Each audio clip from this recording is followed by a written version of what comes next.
Beginning, the Princess of Chaos. Most humans had heard rumors of the Skyrith Dominion, a sprawling empire ruled by a species known for their unpredictable nature, incredible power, and absolute disregard for diplomacy. But stories never captured the truth. I, Captain Elias Ward, learned that the hard way.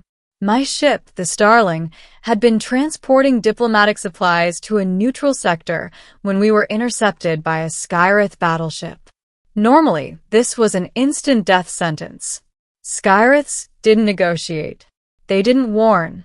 They didn't chat. They conquered. But instead of being vaporized, we were pulled aboard and surrounded by guards with iridescent skin, glowing pupils, and weapons that hummed like angry stars.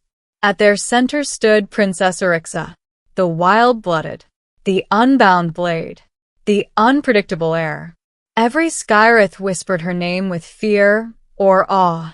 Her hair shimmered like molten silver, shifting colors as if alive. Her eyes burned gold, sharp and feral, and her armor, made of organic metal, twisted around her body as if breathing. She stared at me as though she were examining prey. "You are Elias Ward," she said, not asked, said. "Human. Soldier. Survivor of the Gathos collapse." I stiffened. "Yes, Your Highness."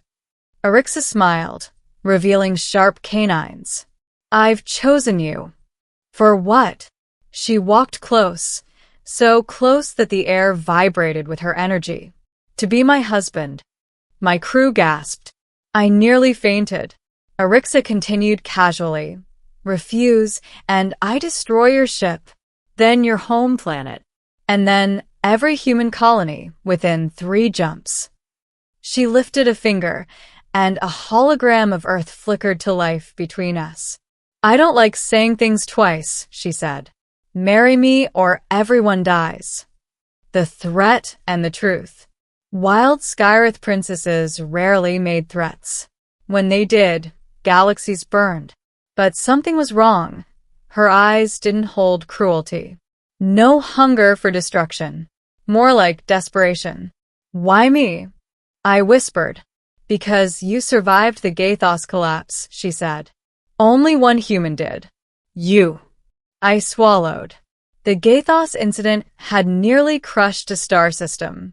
I'd been stuck in a collapsing gravity well for hours before an emergency warp triggered automatically. The fact I lived was a miracle. Arixa stepped closer. "Your survival wasn't luck," she said. "It was resonance." "What?" "You resonate with Skyrith energy. With my energy." She placed her palm against my chest. A shock of warmth, then a burst of light. My heartbeat synced with hers. My veins glowed faintly. My breath hitched. Even her guard stepped away. "You see," she said softly, "only you can do that. Only you can keep me alive." "What are you talking about?" Arixa exhaled shakily, dropping her bold expression for the first time. "I am the last wild-blooded, the last of my line. Skyrith tradition demands I bond with someone who can stabilize my power, without a mate who matches my resonance." She looked down at her hands, which flickered with unstable light. "I will lose control. My body will detonate like a collapsing star, and the explosion will erase 3 sectors. So the marry me or everyone dies wasn't metaphorical," I whispered. "No, it is literal." She lifted her eyes to mine. "And the only one in the entire galaxy who can stabilize me is you." Middle. A princess out of control. I didn't decide quickly. "Who could?" I asked for time. Arixa reluctantly agreed, but only 24 hours. And she assigned 2 guards to watch me. Not protect. Watch. But every hour, the princess grew more unstable. Her power was visibly slipping. Walls vibrated when she walked. Her armor pulsed like a heartbeat. Her breath fogged the air with raw cosmic energy. And sometimes, her eyes flickered black, dark voids suggesting the star inside her was becoming unstable. Whenever she looked at me, the flickering stopped. Whenever I stepped back, the trembling worsened. I was her anchor, her impossible match, her only chance. That knowledge haunted me. The attack. The Skyrith Dominion was feared, but not invincible. Their enemies were many. During the night cycle, the battleship shook violently. Sirens screamed. Guards sprinted past my door. Explosions rocked the walls. The ship was under attack. A blast tore through the hallway near me, throwing me sideways. Smoke filled the air. I pushed myself up, only for massive armored hands to grab me. Not Skyrith hands. Vorthari assassins. 7 feet tall, insectoid armor, and eyes made for killing. Epicscifi dies tonight. One growled through its helmet.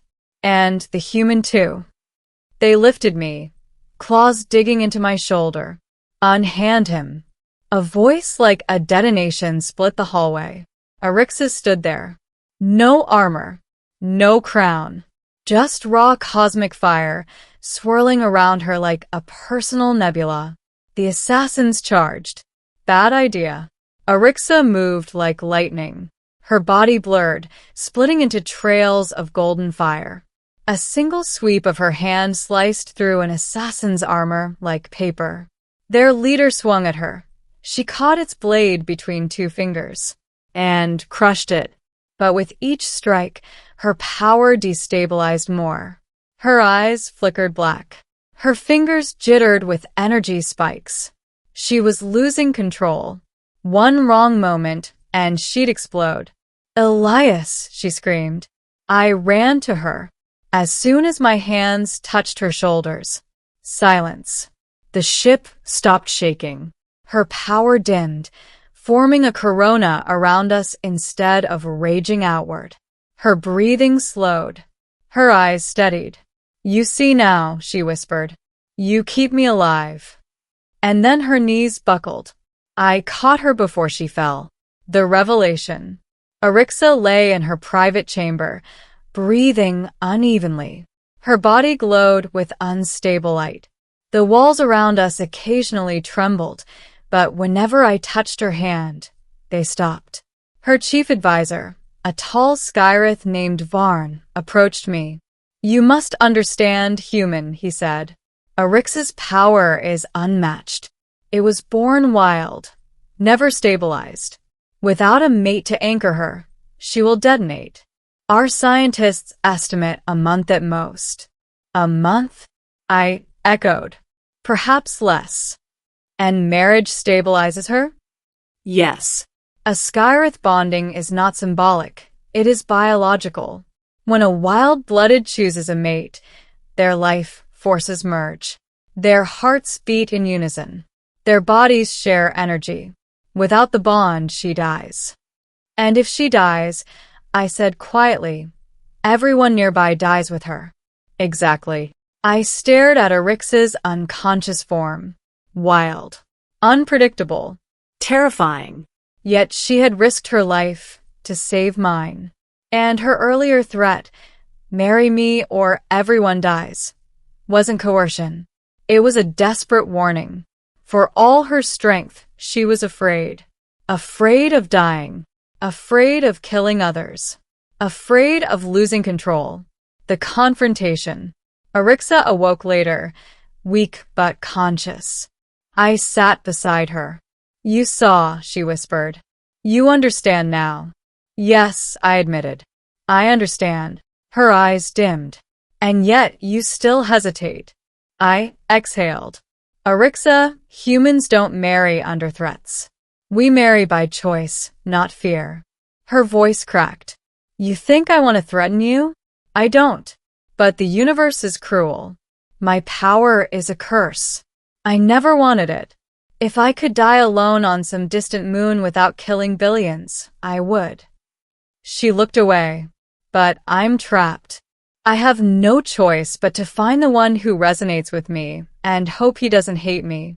Silence. For the first time, she wasn't wild. She was vulnerable. I don't hate you, I said softly, but marriage is huge and sudden. Then let me court you. Her voice softened. Let me earn your yes. But stay close. If you leave my side for too long, the consequences are fatal. She extended her hand, not demanding, not ordering, asking. I took it. Her eyes glowed gently, like sunrise instead of wildfire. Courting a wild princess. Skyrith courting rituals were intense. She taught me their battle dances, movements that symbolized unity. I taught her to meditate, something she found hilarious at first until she realized it helped stabilize her energy. She took me to the ship's highest observation ring, showing me star clusters humans had never mapped. I showed her old music from Earth, and she became obsessed with violins. She laughed more, lost control less, and, for the first time, I saw the real Erixa, not the wild-blooded, not the unbound blade, just a woman carrying too much power and too many expectations. A woman who longed for freedom and someone who saw her as more than a weapon. But time was running out.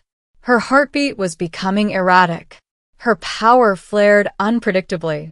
Her eyes sometimes flickered into void black. Varn approached me one night. You must choose soon. If she destabilizes fully, not even you can save her. I knew he was right, but I still wasn't ready. Not yet.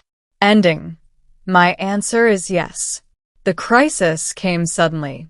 A massive Skyrith dreadnought malfunctioned in orbit. Its reactor destabilized. The explosion threatened to trigger a chain reaction that would rip a hole in the system. Erixa sprinted toward the energy core chamber. Erixa, I shouted. What are you doing? I have to stabilize the field. Only my energy can counter its collapse. If you do that, your power will overload. I know. She stepped inside the chamber. Her aura flared like a newborn star. Screams echoed across comms. Her power is spiking. She's going into overload. Eris black streaks shot across her skin. Her armor cracked. She was seconds away from exploding. And she looked at me through the containment glass. Elias, she whispered over comms. This is why I warned you. I'm dangerous. I burn everything I touch. I didn't want to drag you into this. My chest tightened. She continued softly. But if you die thinking I forced you, then let this be your freedom. I'll end this alone. No, I whispered. The chamber shook violently. She closed her eyes. This is goodbye. The words broke something in me. I slammed my hand on the override panel, forcing the door open despite alarms blaring. I ran inside. Erixa's eyes snapped open in horror. Elias, you can't. I reached her and grabbed her shoulders. Her power surged into me, and instead of dying, I resonated. Our hearts synced. Our pulses matched. Our breaths aligned. The energy stabilized. The chamber calmed. Her eyes, once flickering void, glowed gold again. I held her close. My answer, I whispered into her hair, is yes. Not out of fear, not because of the threat, but because I choose you. Her body trembled, not from instability, but from emotion. You choose me, she whispered. Yes. She buried her face against my shoulder. The rest of the ship held its breath. Then, a bright ring of golden light burst around us. The mating bond. Permanent. Irrevocable. Stable. Erixa exhaled, and for the first time since I met her, her energy was truly calm. You saved me, she whispered. I smiled softly. We saved each other. The true ending. When we stepped out of the chamber, hand in hand, the entire Skyrith fleet gathered outside, bowing for the first time in centuries. Erixa looked at me with a wild, radiant smile. Come, husband, she said. Let's go show the galaxy what a Skyrith queen and her human king can do. And the stars trembled, not with fear, with anticipation.